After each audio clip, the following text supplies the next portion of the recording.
And joining us on the broadcast is Dr. Glenn Deason. He is a professor of international relations at University of Southeastern Norway. He's joining us live from Oslo. Dr. Glenn, appreciate you joining us on the broadcast. Starting with the latest developments coming in, this one is a statement that's coming from Abbas Araghchi, who says that Iran is not at odds with its neighbors, the neighboring countries, but with American soldiers. Talk to us about the geopolitical realignments at play here, GCC and the US for that matter. Well, I think over the past decades, it's been well known that as America's been the dominant power, that countries of the region who want proper security, that they would have to align with the United States. I think what you see now is essentially very reckless behavior by the United States, and instead of providing security, these countries are now very vulnerable frontline states which are being pummeled by the Iranians.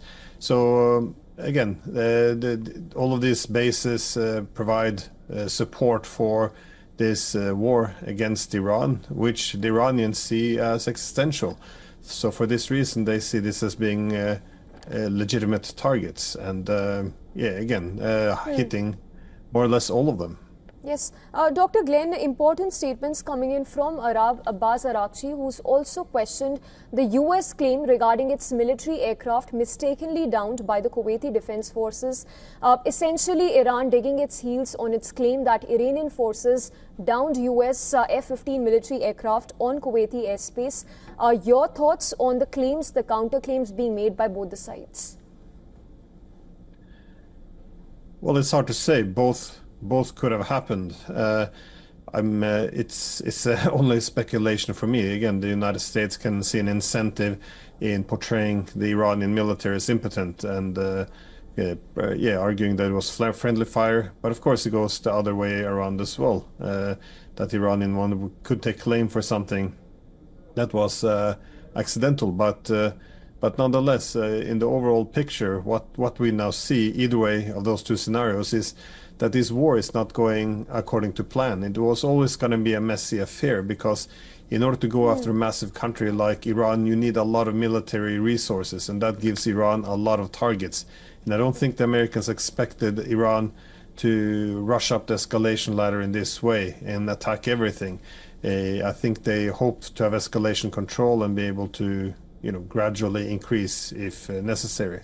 Yes, Dr. Glenn, continuing with the same point regarding the statement of Abbas Araghchi, this is on the 3 American fighter jets that were downed on Kuwaiti airspace. He says that the Kuwaiti government must explain what the American fighter jets were doing there. What do you make of this question that's been raised by Abbas Araghchi?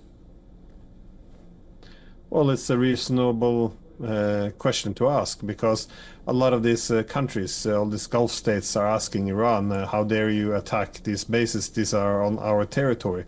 But as again, what Iran is saying is they have been attacked. They consider this to be a war for their survival, and they would like to know why their neighboring countries are hosting the weaponry that are being used to bomb in Iran and kill Iranians. So I think a clarification is reasonable, because you can't really have it both ways. I guess that's what the Iranians would like to do, would like to say.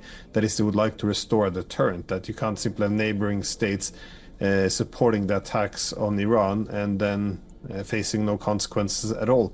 So I think this also points to the larger objective of Iran. I think for them, the main goal now is to expel the United States from the region, which means that all the countries which are hosting American soldiers should be paying a price for it. The other aspect being the Democrats who have warned that the US could get pulled into a protracted conflict in days and weeks to come. What are specifics? Do you think the specifics that are being raised by the Democrats are legitimate at this point? The specific objectives that the Democrats seek from the Trump administration to explain as far as these strikes are concerned? Well, I think everyone recognizes that Trump is the president of low-hanging fruit. He would like to have a very quick war. Ideally, he would have regime change to a country in 3-4 days, and then, or at least some other prize he could show off. The problem here is that if there is no success, this war will drag on. And this is deeply problematic for the United States because it can't really fight a war of attrition because it simply doesn't have all the required resources. And also when it needs to refill on weaponry and the others and the sorts, they can't really rely on the regular bases, such as the Fifth Fleet in Bahrain, because all of these are within striking range of Iran and being attacked. So they're going to have to sail down to Diego Garcia, to India, or Italy, somewhere else, in order to refuel. So it's the Americans are in a very difficult spot as their air defenses start to be expended, and also their missiles. Then they might have a big problem because Iran, as long as Iran holds out for the long run, it can then see the balance of power shift more and more in its favor, as the US is less and less able of striking, and Iran then begins instead to draw out its more modern and newer missiles. So the hope is that for the Iranians, is the longer this war goes on, the more the power shifts in Iran's advantage. So I think for this reason, the Americans would like to get this done quickly.